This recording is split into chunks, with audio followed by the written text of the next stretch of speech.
Hello बच्चों, कैसे हैं आप सब। उम्मीद करते हैं कि अच्छे ही होंगे।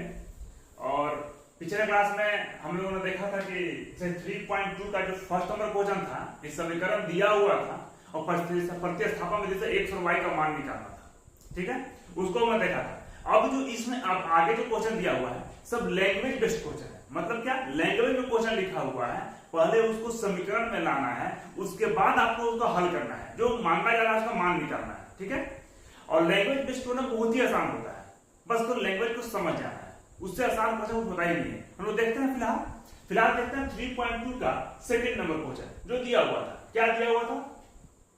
2x + 3y = 11 और 2x - 4y = -24 को हल ज्ञात कीजिए। पहले इसको हल ज्ञात करना, मतलब x और y का मान निकालना है, और इससे m का वह मान ज्ञात कीजिए जिसके लिए y = mx + 3 हो। मतलब ये दोनों के अलावा तीसरा समीकरण ये दिया हुआ है, y = mx + 3।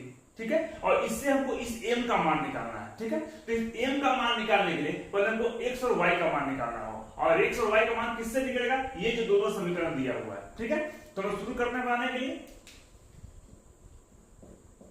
क्या क्या दिया हुआ है तो पहले लिख लेते हैं। दिया हुआ है, क्या समीकरण दिया हुआ है? देखिए 2x + 3y = 11। ठीक है, तो समीकरण 1 मान लिया मैंने, और 2x - 4y = -24, इसको समीकरण सेकंड मान लिया मैंने। ठीक है, प्रतिस्थापन विधि का प्रयोग करते हैं, किसी को प्रतिस्थापन विधि ही पढ़ना है तो प्रयोग करते हैं। किसी एक समीकरण से निकालते हैं तो समीकरण 2 से लिखते हैं, मान लीजिए। तो समीकरण सेकंड से 2x - 4y = -24 दिया हुआ है, तो 2x - 24, ये -4y है, राइट साइड जाएगा तो +4y। ठीक है, यहां से देख रहे हैं 2x, यहां से 2 कॉमन निकल जाएगा, निकाल देते हैं, कितना बचेगा? -12 + 2y, ये 2 कट जाएगा, तो x का मान कितना आया? -12 + 2y। ये हो गया समीकरण थर्ड। ठीक है, फिर क्या बताया था मैंने कि जो x का मान निकलेगा वो किसी भी समीकरण में, तो समीकरण 2 में रख देना है। ठीक है, सॉरी, समीकरण 2 का मान निकाला है, समीकरण 1 में रख देना है। ठीक है, तो लिखते हैं x का मान समीकरण 1 में रखने पर, ठीक है, कर सकते हैं 1 में। क्या है?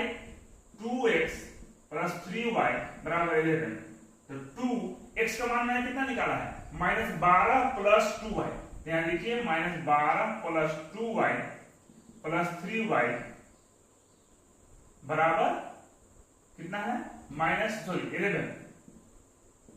इसको गुना करेंगे, 2 से गुना करेंगे -24 + 2 × 2 = 4, तो 4y + 3y = 11। ठीक है, जो y वाला है इसको एक साथ और नंबर को ले जाएंगे उस साइड, तो जोड़ते हैं इसको। 4y और 3y कितना हो जाएगा? 7y बराबर -24, वो जाएगा राइट साइड, तो क्या हो जाएगा? +24, तो 11 + 24, तो 7y बराबर कितना हो जाएगा? 35। 7 से कर रहे हैं कितना बार में? 5 बार में, तो y का मान कितना आया? 5। तो मैंने क्या बताया था कि इस y का मान किसी भी समीकरण में 1 में, 2 में, 3 में रख देना है। ठीक है, तो हम रख देते हैं y का मान समीकरण 3 में रखने पर। ठीक है, रखते हैं क्या समीकरण 3? x बराबर -12 + 2y, -12 + 2 × y का मान कितना निकाला है? 5। 5 को यहां रख देंगे, ये 5 रख दिया, -12 + 10 प्लस माइनस कितना हुआ? 2। साइन क्या देंगे? माइनस। फिर पता है कि घटाने में हम लोग जो अंक बड़ा होता है उसी का साइन देते हैं। 12 बड़ा है, मैंने माइनस दिया, ये माइनस हो गया, तो x का मान कितना हो गया? -2। ठीक है, अब मेरे पास x और y का मान मालूम हो गया। ठीक है, अब हमको x और y का मान का प्रयोग करके मुझे इस समीकरण से m का मान निकालना है। ठीक है, तो लिखते हैं पुनः दिया हुआ है। ठीक है, या प्रश्नानुसार लिख सकते हैं, कोई दिक्कत नहीं। क्या दिया हुआ है? y बराबर mx + 3। ठीक है, अब यहां वैल्यू रखते हैं हम लोग। y का मान कितना है? 5, मैंने 5 रख दिया। m का मान तो निकालना है, इसको छोड़ देंगे। x का मान कितना है -2 प्लस 3, 5 3 प्लस में है, लेफ्ट साइड आएगा तो माइनस में, यह -3 हो गया बराबर प्लस माइनस माइनस 2 गुना m 2m। ठीक है, 5 माइनस 3 कितना होगा 2 बराबर -2m। m का मान निकालेंगे तो 2 बटा में -2, 2 1 जा 2, m का मान कितना आया -1। ये हो गया हमारा आंसर। ठीक है, एकदम आसान होगा, इसको नोट कर लीजिए। फिर लोग अगला प्रश्न देखते हैं। अब देखते हैं बच्चे हम लोग तीसरा का फर्स्ट नंबर क्वेश्चन। ठीक है, लैंग्वेज में जो भी कुछ लिखा हुआ है प्रश्न में उसको ध्यान से देखेंगे। सारा प्रश्न, लैंग्वेज में प्रश्न इसलिए आसानी होती है ना कि सारा प्रश्न का उत्तर उसी में छिपा हुआ है। लैंग्वेज में केवल समझने का फेर रहता है। ठीक है, देखते हैं हम क्या लिखा हुआ है। दो संख्याओं का अंतर 26 है। कोई भी दो संख्या है, ठीक है, वो दोनों का अंतर मतलब माइनस दिया हुआ है 26, और एक संख्या दूसरी संख्या की 3 गुनी है, मतलब एक संख्या है जो है वो दूसरी संख्या का 3 गुना है। ठीक है, तो बोलता है कि उन्हें ज्ञात कीजिए। तो निकालना है कि दो संख्या कौन कौन सी है। ठीक है, तो हमको दो संख्या मालूम नहीं है, तो दोनों संख्या को मान लेते हैं। एक को x मान लेते हैं, एक को y मान लेते हैं। तो माना एक संख्या बराबर x,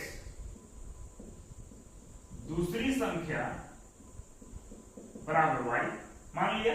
ठीक है, प्रश्नानुसार क्या दिया हुआ, ध्यान रखिए, दो संख्याओं का अंतर 26 है। यही दो को संख्या माने हैं और दोनों संख्याओं का अंतर कितना है 26 है। तो लिख देते हैं प्रश्न अनुसार, दोनों संख्या घटा के 26 लिख दिए। इस समीकरण फर्स्ट हो गया, क्वेश्चन में दिया हुआ है। ठीक है, पुनः क्या बोलता है, पुनः प्रश्नानुसार, ठीक है, क्या बोलता है कि एक संख्या दूसरी संख्या के 3 गुना है। कोई एक संख्या, अगर y लेंगे तो x का 3 गुना है और x लेंगे तो y का 3 गुना है। किसी एक को ले लेते हैं। ठीक है, तो मैंने ले लिया x बराबर 3y, ये हो गया समीकरण 2। ठीक है, यही बोलता है कि एक संख्या दूसरा का 3 गुना है, जो x है तो y का 3 गुना है, और अगर y लेंगे तो यहां लिखेंगे 3x। किसी एक को ले लेते हैं। ये दो समीकरण निकल गया। अब क्या करते हैं हम लोग, प्रतिस्थापन विधि में x से y का मान निकालते हैं। यहां पर हमारा ऑलरेडी x का मान निकला हुआ है। ठीक है, तो इसको डायरेक्ट हम समीकरण 1 में रख देते हैं। तो लिखते हैं यहां पर x का मान समीकरण 1 में रखने पर, ठीक है, क्या समीकरण है, x माइनस y बराबर 26। x का मान कितना है 3y, तो 3y माइनस y बराबर 26।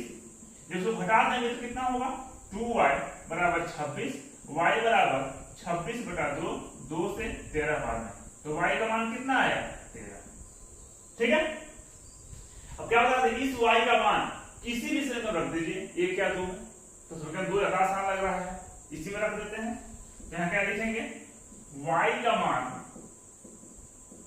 समीकरण 2 में रखने पर, 2 में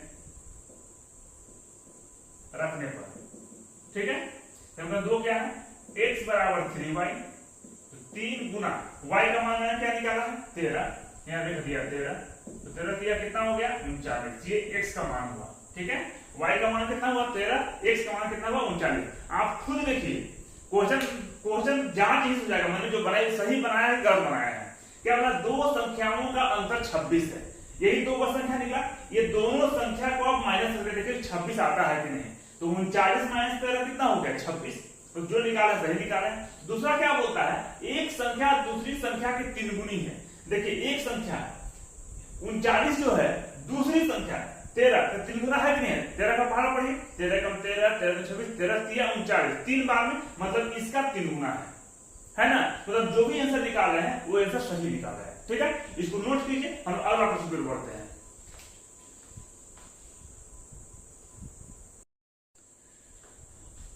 देखते हैं तो नेक्स्ट क्वेश्चन हम लोग तीसरा का सेकंड नंबर। ठीक है, क्या दिया हुआ क्वेश्चन कि दो संपूरक कोणों में बड़ा कोण छोटे कोण से 18 डिग्री अधिक है। ठीक है, तो उन्हें ज्ञात कीजिए। अब प्रश्न उठता है कि संपूरक कोण कहते हैं किसको है, ठीक है। तो हम लोग इस तरह का दो कोण आएगा, एक पूरक कोण एक संपूरक कोण, ठीक है। तो पहले इसको समझ लेते हैं कि अगर दो कोण को जोड़ने पर 90 डिग्री आता है तो उसे कहते हैं पूरक कोण। कितना? अगर दो कोण को जोड़ने पर 90 डिग्री आता है तो उसे कहेंगे पूरक कोण, ठीक है। जैसे उदाहरण 60 + 30 कितना हो गया? 90। तो कोई अगर आपसे क्वेश्चन पूछ दे कि 45 डिग्री का पूरक कोण कितना होगा, तो देखेंगे 45 डिग्री दिया हुआ है, 45 में और कितना जोड़ेंगे कि मेरा 90 डिग्री आ जाएगा, वही मेरा उसका कोण होगा। जैसे 50 और 40, 50 डिग्री का पूरक कोण कितना होगा? 40 डिग्री। तो 50 और 40 जोड़े तो कितना हो जाएगा? 90। या फिर इसको ऐसा समझे कि क्या बोलते हैं कि दो कोणों को जोड़ने पर 90 डिग्री, अगर एक कोण 40 डिग्री है तो दूसरा कोण 90 में 40 घटा देंगे तो कितना बचेगा? 50 डिग्री। तो ये ध्यान रखना है कि दो कोणों को जोड़ने पर 90 डिग्री होगा उसे पूरक कोण बोलेंगे, ठीक है। उसी तरह से संपूरक कोण किसे कहेंगे? अगर दो कोणों को जोड़ने पर 180 डिग्री आता है उसे संपूरक कोण कहेंगे, ठीक है। जैसे 80 का संपूरक कोण कितना होगा? 100। तो फिर 180 डिग्री आ जाएगा, ठीक है। समझ में आ गया? हम लोग आगे बढ़ते हैं। दो कोण दिया हुआ है, एक छोटा एक बड़ा कोण, हमको नहीं पता कौन छोटा कौन बड़ा है, तो मान लेते हैं, माना छोटा कोण बराबर x डिग्री, ठीक है, और बड़ा कोण बराबर y डिग्री, ठीक है। प्रश्नानुसार क्या बोलता है? जो बोलता है उसी को करना है, ठीक है। दो संपूरक कोणों में बड़ा कोण छोटे कोण से 18 डिग्री अधिक है, लेकिन पहला कंडीशन क्या है? संपूरक कोण है। संपूरक कोण क्या बताया? दो कोणों को जोड़ने पर 180 डिग्री, ठीक है। मेरा पहला समीकरण तो यही हो गया, दोनों कोणों को जोड़ देंगे तो हो जाएगा 180 डिग्री, समीकरण 1 हो गया, ठीक है। अब सेकंड क्या आते हैं, पुनः सेकंड केस में क्या आते हैं कि छोटा कोण बड़ा कोण छोटे कोण से 18 डिग्री अधिक है। बड़ा कोण किसको है? y, ठीक है। क्या बोलता है? छोटा कोण से 18 डिग्री अधिक। छोटा कोण कितना है? x, इससे 18 डिग्री अधिक हो गया, ये समीकरण 2 हो गया, ठीक है। प्रत्यास्थापन के लिए मान निकालते हैं, या ऑलरेडी मेरा y का मान निकला हुआ है, ठीक है। तो इस y का मान समीकरण 1 में रख देते हैं, ठीक है। तो रखते हैं y का मान समीकरण 1 में रखने पर, ठीक है। समीकरण 1 में रखते हैं, क्या समीकरण? x + y बराबर 180 डिग्री, ठीक है। तो x + y का मान कितना है? x + 18 बराबर 180। जोड़ेंगे x और x कितना होगा? 2x + 18 बराबर 180 डिग्री। तो 2x बराबर 180, 18 प्लस में है, राइट कर जाएगा तो माइनस में, ठीक है। तो 2x घटाएंगे तो कितना होगा? 162 डिग्री, ठीक है। x का मान निकालेंगे, 162 बटा 2 से कटेगा 81 बार में, तो x का मान कितना आया? 81। मतलब एक x किसको मानते हैं? छोटा वाला कोण, वो कितना आया? 81 डिग्री, ठीक है। अब इस x का मान समीकरण 2 में रख देते हैं। समीकरण 1 या 2 किसी में रख सकते हैं, 2 से सही है, 2 में रख देते हैं। यहां लिखते हैं x का मान समीकरण 2 में रखने पर, ठीक है, कितना है समीकरण 2? y बराबर x + 18, x का मान कितना निकाला है? 81, 81 + 18 जोड़ देंगे तो कितना हो जाएगा? 8 × 9 8 99 डिग्री, ये हो गया y का मान। मतलब बड़ा वाला कोण कितना आया? 99 डिग्री, और छोटा वाला कोण कितना आया? 81 डिग्री। अब ये दोनों को जोड़ के देखिए 180 डिग्री आता है कि नहीं? आ जाएगा 180 डिग्री, ठीक है। कोई कंफ्यूजन नहीं होना चाहिए।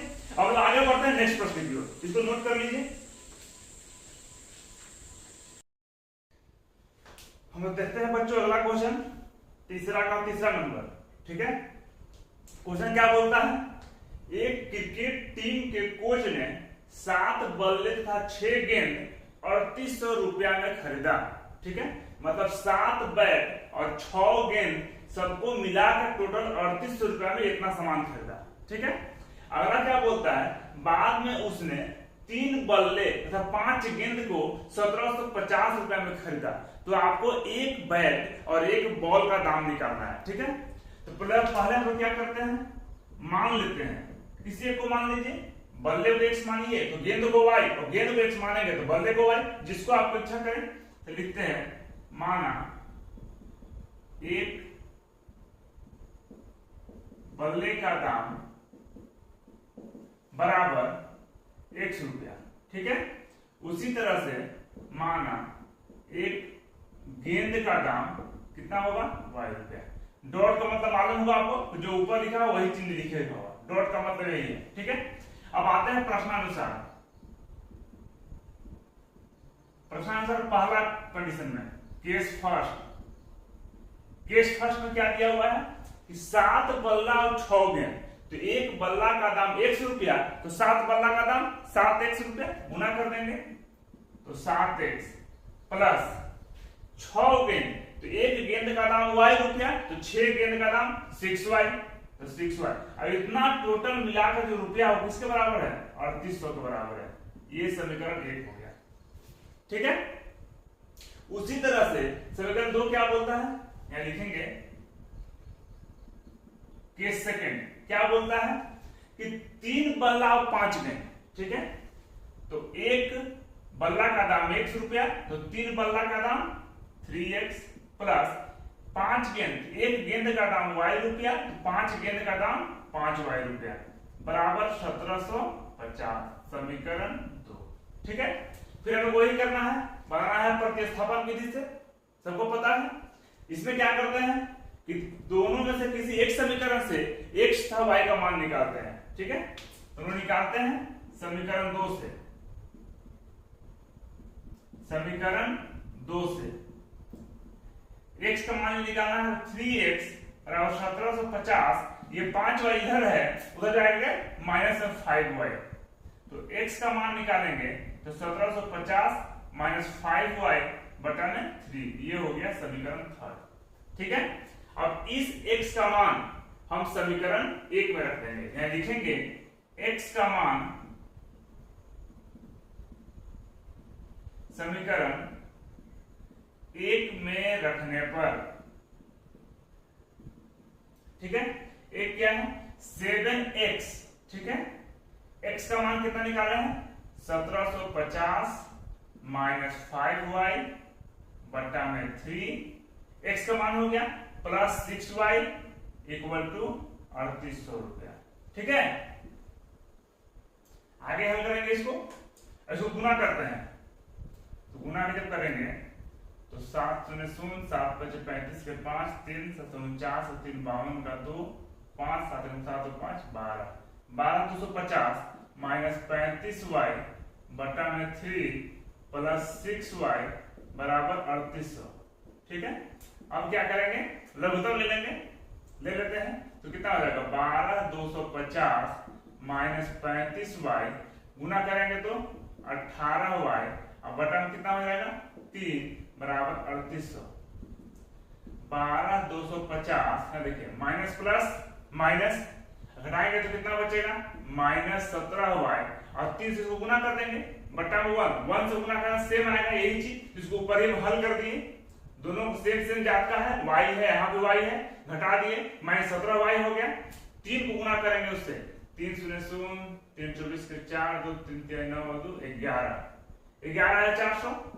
अब 12250 ये प्लस में है, इधर आएगा तो माइनस में 11 400 बराबर, ये माइनस में है राइट से जाएगा तो प्लस में। ठीक है, घटाने में कितना हो जाएगा घटाइए 0 5 12 में से 4 गया 8 1 से गया 0 850 रुपया। ठीक है, बराबर 17y, y का नाम निकालेंगे तो 850 बटा 17 कितना है 50 बार, तो y का मान कितना आया 50 रुपया। ठीक है, तो y हम लोग किसको माने हैं गेंद का, मतलब एक गेंद का दाम कितना आया 50 रुपया। अब इस y का मान 1 2 3 किसी भी समय हम रख देंगे तो आंसर उतना ही आएगा। ठीक है, रख के रखते हैं, तो y का मान समीकरण 3 में रखने पर, ठीक है, समीकरण 3 क्या है देखिए, ये है x बराबर 1750 माइनस 5 इंटू वाई है, तो वाई का मान कितना है 50 बटा में 3, यहाँ 3 लिख दिए। घटाएंगे तो 1750 माइनस 50 बचे 250, ज्यादा नजदीक हो गया है तो दिक्कत होगा। 1750 माइनस 250 बटा में 3, घटा देंगे तो कितना हो जाएगा 1500 रुपया बटा में 3 से भाग देंगे तो 500। एक्स का मान कितना आया 500। ठीक है, अब देख लीजिए माने किसको है, एक्स किसको माने थे, एक बल्ले का दाम तो कितना हो गया 500 रुपया, और वाई किसको माने थे एक गेंद का दाम, तो एक गेंद का दाम कितना हो गया 50 रुपया। ये हमारा हो गया आंसर। ठीक है, इसको आप लोग नोट कीजिए, फिर अगला क्वेश्चन देखते हैं। हम लोग देखते हैं बच्चों अगला प्रश्न। ठीक है, अगला प्रश्न जो 4 नंबर है, ठीक है, थोड़ा अलग हटके है, थोड़ा सा है आसान ही, तो प्रश्न को समझने की कोशिश करते हैं कि प्रश्न क्या कहता है। एक नगर में टैक्सी के भाड़े में एक नियत भाड़े के अतिरिक्त चली गई दूरी पर भाड़ा सम्मिलित किया जाता है। ठीक है, नियत भाड़ा क्या होगा, मतलब एक होता है ना, आप कभी कभी मार्केट में देखे होंगे कि एक फिक्स भाड़ा है कि यहां से 1 किलोमीटर जाएंगे तो भी हमको 20 रुपए देना है, और 5 किलोमीटर जाएंगे तो भी हमको 20 रुपए देना है। ठीक है, ये भाड़ा फिक्स होता है, नियत भाड़ा, उसी को नियत भाड़ा फिक्स बोलते हैं। भाई आप टेम्पू में बैठ के उतर भी गए तो भी हम 10 रुपया हम लेंगे। ठीक है, तो नियत भाड़ा हो गया, उतना भाड़ा फिक्स है, आप जितना दूरी चले आपको उतना देना है कम से कम। ठीक है, अब उधर क्या बोलता है, लेकिन अब उसके अलावे 10 किलोमीटर दूरी के लिए भाड़ा 105 रुपया है। ठीक है, तथा 15 किलोमीटर के लिए भाड़ा 155 रुपया है। तो नियत भाड़ा तक प्रति किलोमीटर भाड़ा क्या है। ठीक है, और उसके अलावे एक व्यक्ति 25 किलोमीटर यात्रा करने के लिए कितना भाड़ा देना होगा। हम मानते हैं इसमें क्या क्या मानते हैं, माना नियत भाड़ा 100 रुपया। ठीक है, मतलब ये भाड़ा फिक्स है कि हमको देना है, 1 किलोमीटर चलेंगे तो भी, 5 किलोमीटर चलेंगे तो भी, ये भाड़ा मुझे फिक्स है कि देना है। ठीक है, और अतिरिक्त भाड़ा प्रति किलोमीटर,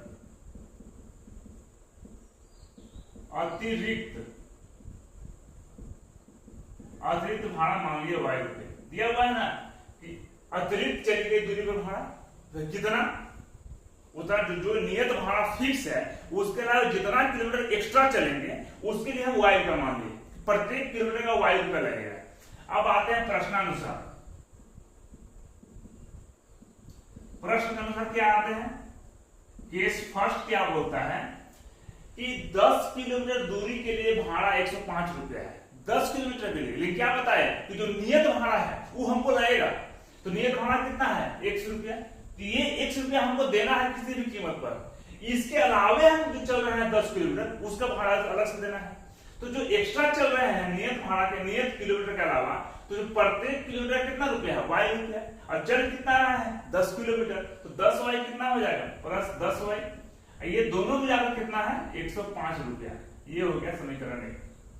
ठीक है, आगे बढ़ते हैं। अगला क्या बोलता है, 15 किलोमीटर के लिए भाड़ा है 155 रुपया। तो केस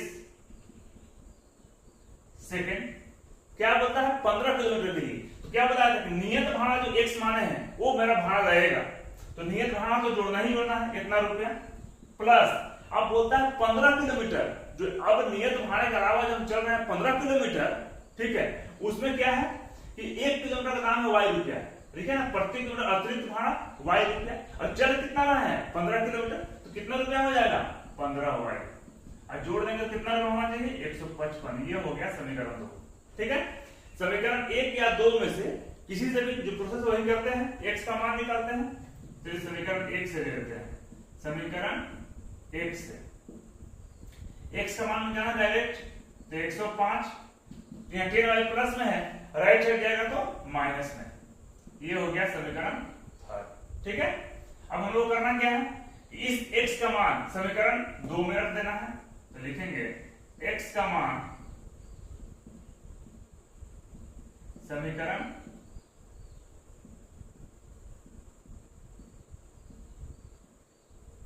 2 में रखने पर, ठीक है, x x का मान कितना है 105 माइनस 10y, तो रख दिया 105 माइनस 10y प्लस 15y बराबर 155।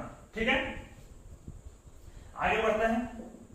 105 माइनस प्लस माइनस 15 में से 10 जाएगा तो कितना बचेगा y, तो प्लस 5y बराबर कितना है 155 रुपया।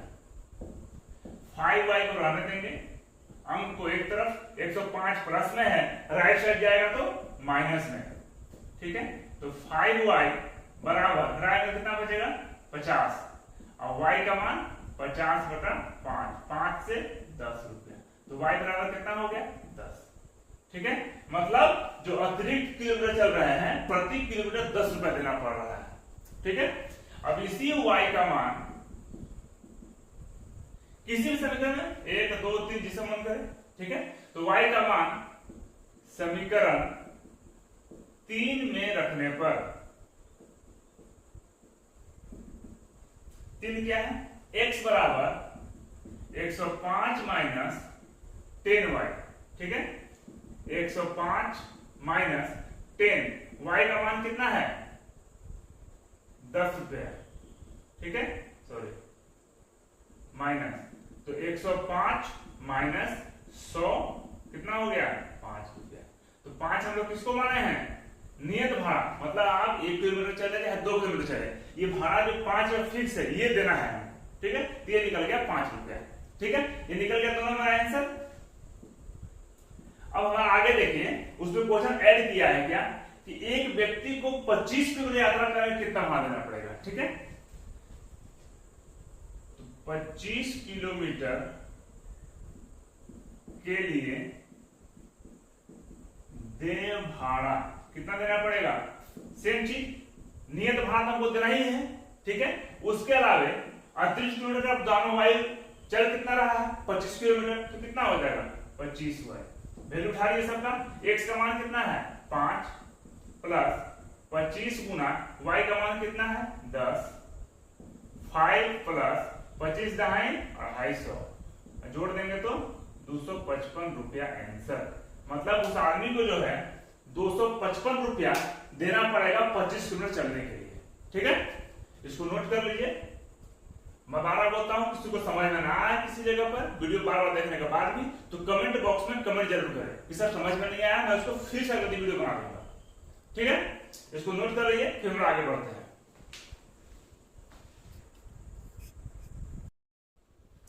अब देखते हैं बच्चों में अगला क्वेश्चन 5वां नंबर।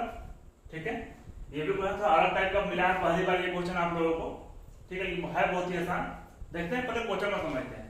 क्या बोलता है, यदि किसी भिन्न के अंश और हर दोनों में 2 जोड़ दिया जाए तो वह 9/11 हो जाती है। पहले समझते हैं भिन्न।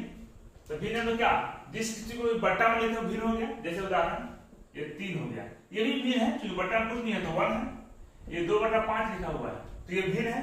ठीक है, तो वो पता है कि भिन्न जो है, भिन्न के ऊपर वाले पार्ट को अंश बोलते हैं और नीचे वाले पार्ट को हर बोलते हैं। ठीक है, ये सब क्लियर है, इसको मिटा देता हूं। तो क्या बोलता है कि भिन्न के अंश और हर दोनों में दो जोड़ दिया जाए तो भिन्न कितना हो जाता है 9/11। सेकेंड केस क्या दिया हुआ है कि यदि अंश और हर दोनों में 3 जोड़ दिया जाए तो वह 5/6 हो जाती है। वह भिन्न ज्ञात कीजिए। ठीक है, अब लोग मान लेते हैं अंश और हर, तो माना अंश कितना है x, हर कितना है y, तो भिन्न कितना हो जाएगा। हम लोग को पता है कि ऊपर वाले पार्ट को अंश बोलते हैं, नीचे वाले को हर मिलते हैं, हर बोलते हैं, तो कैसे लिखेंगे x/y, यही मेरा भिन्न हो जाएगा। ठीक है, अब x y का मान कुछ भी निकल सकता है, देखते हैं। तो प्रश्नानुसार केस फर्स्ट क्या बोलता है कि अंश और हर दोनों में 2 जोड़ दिया जाए। ठीक है, 2 जोड़ते हैं, अंश कितना है x, इसमें 2 जोड़ देते हैं। अब बोलता है हर में भी 2 ही जोड़ना है, इसमें भी 2 जोड़ दिए, तो भिन्न जो पुराना भिन्न जो x/y था ये 9/11 के बराबर था। ठीक है, लेकिन 2 जोड़ने के बाद जो है ये भिन्न कितना हो गया 9/11, 2 जोड़ने के बाद। ठीक है, इसको क्रॉस मल्टीप्लाई हल करेंगे, 11 से गुना करेंगे तो 11x प्लस 22 प्लस 9 से गुना करेंगे तो 9y प्लस 18। ठीक है, एक्स वाई को एक तरफ और अंक को एक तरफ ले आते हैं। 11x माइनस 9y इधर आएगा तो माइनस में, 9y 18 22 उधर जाएगा तो माइनस में। ठीक है, 11x माइनस 9y 18 माइनस 22 कितना होगा तो -4। ये समीकरण 1 हो गया है। ठीक है, अब आते हैं केस सेकंड में। ठीक है, केस सेकंड क्या है कि यदि अंश और हर दोनों में 3 जोड़ दिया जाए, इस बार अंश और हर दोनों में जो है 3 जोड़ देना है, तो 3 जोड़ने के बाद भिन्न कितना हो जाएगा तो 5/6। तो जोड़ते हैं, कितना है अंश है x प्लस 3, हर है y तो y प्लस 3, तो भिन्न हो जाता है 5/6। ठीक है, गुना करेंगे तो 6x प्लस 18 बराबर 5y प्लस 15। ठीक है, इसको हल करते हैं तो कितना हो जाएगा 6x माइनस 5y है, बाएं तरफ ले आएंगे तो माइनस में, माइनस 5y बराबर 15, 18 प्लस में है और राइट साइड जाएगा तो माइनस में, तो 6x माइनस 5y बराबर -3। ये समीकरण 2 हो गया। फिर वही प्रक्रिया प्रतिस्थापन विधि के लिए एक या दो समीकरण में किसी से x का मान निकालेंगे, y का मान निकालेंगे। निकालते हैं समीकरण 2 से 6x बराबर -3 माइनस 5y है, राइट साइड जाएगा तो प्लस 5y। x का मान निकालेंगे -3 प्लस 5y बटा में 6, समीकरण 3। ठीक है, अब इस x का मान समीकरण 1 में रख देता हूं, लिखेंगे x का मान समीकरण 1 में रखने पर क्या है समीकरण में 11x का मान कितना है -3 प्लस 5y बटा में 6 और -9y बराबर -4। इसको हल करते गुना करते हैं तो प्लस माइनस 11 तिहाई 33 प्लस 11 5 55y बटा में 6 -9y बराबर -4 बटा कुछ है तो 1 लघुत्तम ले लेंगे, कितना हो जाएगा 6 में 6 से भाग देंगे तो 1 और 1 को ऊपर गुना करेंगे तो सब same to same 55y minus 6 में भाग देंगे 1 से तो 6 और 6 में 9 से गुना करेंगे तो 54y बराबर -4 बटा में 1। यहां किसे गुना करते हैं, गुना करेंगे तो -33। देखिए प्लस और माइनस घट जाएगा, 55y है 54y है तो केवल एक तो y बचेगा और 6 चौका 24 -24। ठीक है, तो y बराबर -24 -33 लेफ्ट साइड है, राइट साइड जाएगा तो +33। कितना हो जाएगा y बराबर 9। ठीक है, ये y का मान 9 आया, तो y किसको माने थे हर को, तो हर कितना आया 9। ठीक है, अब इस y का मान समीकरण 1 2 3 तो 3 रख देते हैं, किसी में रख दीजिए 3 में रखने पर क्या है x बराबर -3 प्लस 5y का मान कितना है 9 बटा में 6 तो -3 प्लस 9 बचे 45 बटा में 6 घटाएंगे तो 42 बटा में 6 6 से 7 बार में तो x का मान कितना आया 7। ठीक है, हमको निकालना है भिन्न, तो भिन्न हम लोग क्या निकाले थे भिन्न बराबर x बटा y, यही था भिन्न हमारा। अंश और हर का दोनों को लिखते हैं फ्रैक्शन में तो भिन्न कहलाता है। x बटा y हो गया, x का मान कितना निकाले 7 और y का मान कितना निकाले 9, यही हमारा फ्रैक्शन हो गया आंसर। ठीक है, इसको नोट कर लीजिए, फिर हम लोग इस चैप्टर का लास्ट क्वेश्चन देखते हैं।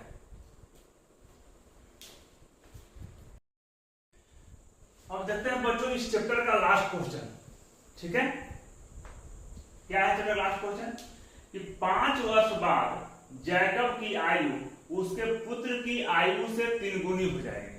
मतलब जैकब का जो वर्तमान आयु है 5 वर्ष बाद जो है उसके पुत्र की आयु की 3 गुनी हो जाएगी। ठीक है, सेकंड क्या बोलता है अब 5 वर्ष पूर्व जैकब की आयु उसके पुत्र की आयु की 7 गुनी थी। 5 साल पहले, तो दोनों की वर्तमान आयु निकालना है। ठीक है, तो लिखते हैं माना जैकब की वर्तमान आयु x वर्ष। ठीक है, और माना जैकब के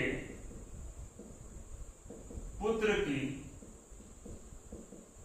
वर्तमान आयु y वर्ष मान लिया मैंने।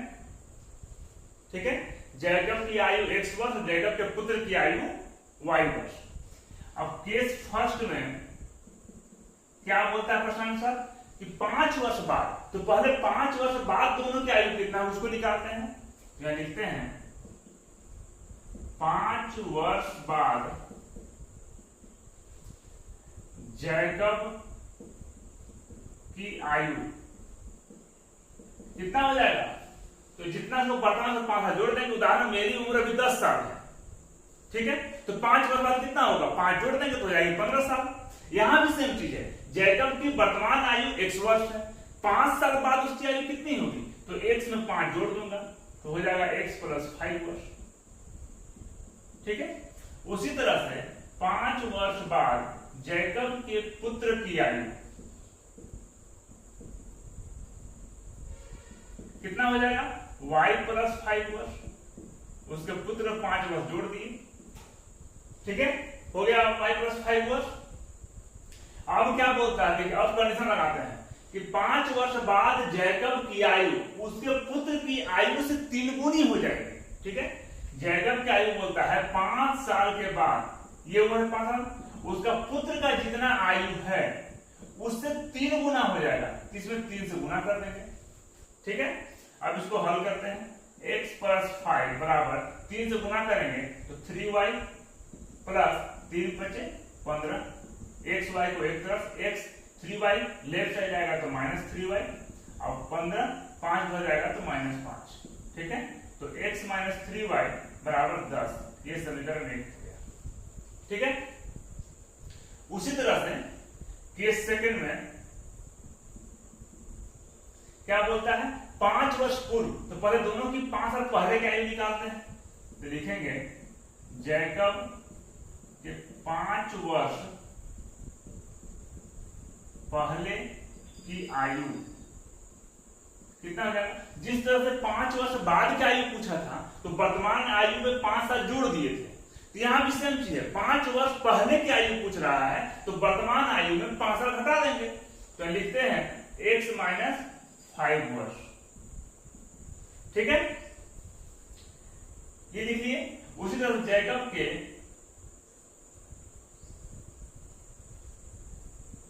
जैकब के 5 वर्ष पहले की आयु, दूसरी तरह से जैकब के पुत्र की 5 वर्ष पहले की आयु, सेम चीज, इसमें y घटा देंगे, y - 5 वर्ष। ठीक है, तो क्या बोलता है, अब कंडीशन क्या था कि 5 वर्ष पूर्व जैकब की आयु उसके पुत्र की आयु की 7 गुनी थी, तो 5 वर्ष पूर्व जैकब का आयु कितना है, x - 5। ये किसके बराबर था, उसके जो पुत्र की आयु 5 वर्ष थी उसके 7 गुना बराबर था।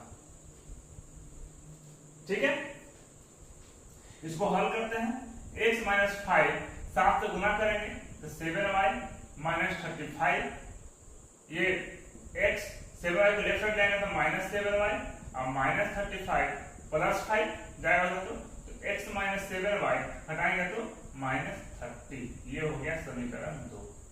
ठीक है, समीकरण क्या 2 को हल करते हैं उसी विधि से, तो लिखते हैं समीकरण 1 से।